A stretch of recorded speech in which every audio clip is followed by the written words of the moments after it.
निर्विशेषवादियों के लिए यह दिव्य व्यवस्था अनिवर्चनीय हो सकती है, किंतु कृष्ण भावना भावित व्यक्ति के लिए यह अत्यंत सुगम एवं व्यावहारिक है।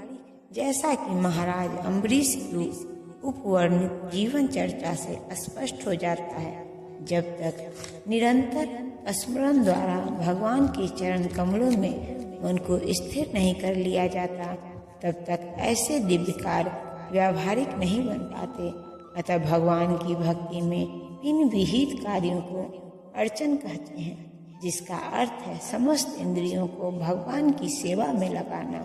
इंद्रियों तथा मन को कुछ न कुछ कार्य करना चाहिए। कोरा निग्रह व्यावहारिक नहीं है। अतः सामान्य लोगों के लिए, विशेषकर जो लोग संन्यास आश्रम में नहीं हैं, ऊपर वर्णित इंद्रियों तथा मन का दिव्य कार्य ही दिव्य सफलता की सही विधि है, जिसे भगवत गीता में युक्त कहा गया है। जिस प्रकार वायु रहित स्थान में दीपक हिलता डुलता नहीं, उसी तरह जिस योगी का मन वश में होता है, वह आत्म तत्व के ध्यान में सदैव स्थिर रहता है। कृष्ण भावना भावित व्यक्ति अपने आराध्य देव के चिंतन में उसी प्रकार अविचलित रहता है, जिस प्रकार वायु रहित स्थान में एक दीपक रहता है। सिद्धि की अवस्था में, जिसे समाधि कहते हैं, मनुष्य का मन योगाभ्यास के द्वारा भौतिक मानसिक क्रियाओं से पूर्णतः संयमित हो जाता है। इस सिद्धि की विशेषता यह है कि मनुष्य शुद्ध मन से अपने को देख सकता है और अपने आप में आनंद उठा सकता है। उस आनंदमय स्थिति में वह दिव्य इंद्रियों द्वारा असीम दिव्य सुख में स्थित रहता है। इस प्रकार स्थापित मनुष्य कभी सत्य से विपथ नहीं होता और इस सुख की प्राप्ति हो जाने पर वह इससे बड़ा कोई दूसरा लाभ नहीं मानता। ऐसी स्थिति को पाकर मनुष्य बड़ी से बड़ी कठिनाइयों में भी विचलित नहीं होता। यह निसंदेह भौतिक संसर्ग से उत्पन्न होने वाला समस्त दुखों से वास्तविक मुक्ति है। योगाभ्यास से मनुष्य भौतिक धारणाओं से क्रमशः विरक्त होता जाता है। यह योग का प्रमुख लक्षण है। इसके बाद वह समाधि में स्थित हो जाता है, जिसका अर्थ यह होता है कि दिव्य मन तथा बुद्धि के द्वारा योगी अपने आप को परमात्मा समझने का भ्रम न करके परमात्मा की अनुभूति करता है। योगाभ्यास बहुत कुछ पतंजलि की पद्धति पर आधारित है। कुछ अप्रामाणिक भाष्यकार जीवात्मा तथा परमात्मा में अभेद स्थापित करने का प्रयास करते हैं और अद्वैतवादी इसे ही मुक्ति मानते हैं, किंतु वे पतंजलि की योग पद्धति के वास्तविक प्रयोजन को नहीं जानते। पतंजलि पद्धति में दिव्य आनंद को स्वीकार किया गया है, किंतु अद्वैतवादी इस दिव्य आनंद को स्वीकार नहीं करते, क्योंकि उन्हें भ्रम है कि इससे कहीं उनके अद्वैतवाद में बाधा न उपस्थित हो जाए। अद्वैतवादी ज्ञान तथा ज्ञाता के दैत्य को नहीं मानते, किंतु इस श्लोक में दिव्य इंद्रियों द्वारा अनुभूत दिव्य आनंद को स्वीकार किया गया है। इसकी पुष्टि योग पद्धति के विख्यात व्याख्याता पतंजलि मुनि ने भी की है। योग सूत्र में महर्षि कहते हैं, यह चित्त शक्ति या अतरंगा शक्ति दिव्य है। पुरुषार्थ का तात्पर्य धर्म, अर्थ, काम तथा अंत में पर ब्रह्म से तादात्म्य या मोक्ष है। अद्वैतवादी पर ब्रह्मा से इस दाम्पत्य को कैवल्यम कहते हैं, किंतु पतंजलि के अनुसार कैवल्यम वह अतरंगा या दिव्य शक्ति है जिससे जीवात्मा अपनी स्वाभाविक स्थिति से अवगत होता है। भगवान चैतन्य के शब्दों में यह अवस्था चेतो दर्पण मार्जनम अर्थात मन रूपी मलिन दर्पण का मार्जन शुद्धि है। यह मार्जन वास्तव में मुक्ति या भव महादावाग्नि निर्वापनम है। प्रारंभिक निर्वाण सिद्धांत भी इस नियम के समान है। भागवत में इसे स्वरूपन व्यवस्थिति कहा गया है। भगवत गीता के इस श्लोक में भी इसी की पुष्टि हुई है।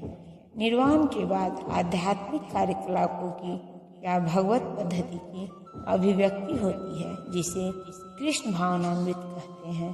भागवत के शब्दों में स्वरूपेण व्यवस्थित जीवात्मा का वास्तविक जीवन यही है। भौतिक दूषण से आध्यात्मिक जीवन के कलमश युक्त होने की अवस्था माया है। इस भौतिक दूषण से मुक्ति का अभिप्राय जीवात्मा की मूल दिव्य स्थिति का विनाश है, विनाश नहीं है। पतंजलि भी इसकी पुष्टि इन शब्दों से करते हैं, केवलम स्वरूप प्रतिष्ठा व चिति शक्ति। यह चिति शक्ति या दिव्य आनंद ही वास्तविक जीवन है। इसका अनुमोदन वेदांत सूत्र में इस प्रकार हुआ है, यह चिति शक्ति ही योग का परम लक्ष्य है और भक्ति योग द्वारा इसे सरलता से प्राप्त किया जाता है। भक्ति योग का विस्तृत विवरण 7वें अध्याय में किया जाएगा। इस अध्याय में वर्णित योग पद्धति के अनुसार समाधियां 2 प्रकार की होती हैं, संप्रज्ञात तथा असंप्रज्ञात समाधियां। जब मनुष्य विभिन्न आदर्शनिक शोधों के द्वारा दिव्य स्थिति को प्राप्त होता है तो यह कहा जाता है कि इससे संप्रज्ञात समाधि प्राप्त हुई है। असंप्रज्ञात समाधि में सांसारिक आनंद से कोई संबंध नहीं रहता, क्योंकि इसमें मनुष्य इंद्रियों से प्राप्त होने वाले सभी प्रकार के सुखों से परे हो जाते हैं। एक बार इस दिव्य स्थिति को प्राप्त कर लेने पर योगी कभी उससे डिगता नहीं। जब तक योगी इस स्थिति को प्राप्त नहीं कर लेता, जब तक वह असफल रहता है। आजकल के तथाकथित योगाभ्यास में विभिन्न इंद्रिय सुख सम्मिलित हैं, जो योग के सर्वथा विपरीत हैं। योगी होकर यदि कोई मैथुन तथा मादक द्रव्य सेवन में अनुरुक्त होता है तो यह उपहासजनक है। यहाँ तक कि जो योगी योग पद्धति योग की सिद्धियों के प्रति आकृष्ट रहते हैं, यो भी योग रूढ़ में नहीं कहे जा सकते। यदि योगी जन योग की आनुषंगिक वस्तुओं के प्रति आकृष्ट हैं तो उन्हें सिद्ध अवस्था को प्राप्त हुआ नहीं कहा जा सकता, जैसा कि इस श्लोक में कहा गया है। अतः जो व्यक्ति आसनों के प्रदर्शन या सिद्धियों के चक्कर में रहते हैं, उन्हें यह समझ लेना चाहिए कि इस प्रकार से योग का मुख्य उद्देश्य ही समाप्त हो जाता है। इस युग में योग की सर्वोत्तम पद्धति कृष्ण भावनामृत है, जो निराशा उत्पन्न करने वाली नहीं है। एक कृष्ण भावना भावित व्यक्ति अपने धर्म में इतना सुखी रहता है कि उसे किसी अन्य सुख की आकांक्षा नहीं रहती। इस दंभ प्रधान युग में हठ योग, ध्यान योग तथा ज्ञान योग का अभ्यास करते हुए अनेक अवरोध आ सकते हैं, किंतु कर्म योग या भक्ति योग के पालन में ऐसी समस्या सामने नहीं आती। जब तक यह शरीर रहता है तब तक शरीर की आवश्यकताओं, आहार, निद्रा, भय तथा मैथुन को पूरा करना होता है, किंतु जो व्यक्ति शुद्ध भक्ति योग में अथवा कृष्ण भावनामृत में स्थित होता है, वह शरीर की आवश्यकताओं की पूर्ति करते समय इंद्रियों को उत्तेजित नहीं करता। प्रत्युत वह घाटे के सौदे का सर्वोत्तम उपयोग करके जीवन की न्यूनतम आवश्यकताओं को स्वीकार करता है और कृष्ण भावना भावित में दिव्य शोक फूंकता है।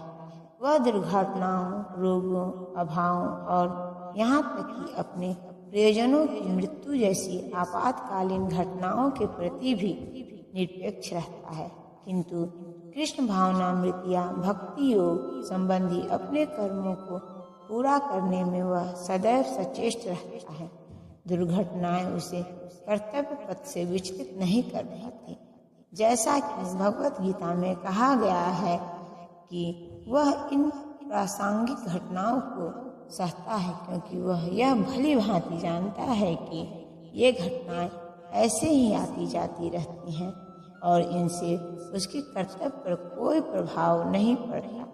इस प्रकार वह योगाभ्यास में परम सिद्धि प्राप्त करता है।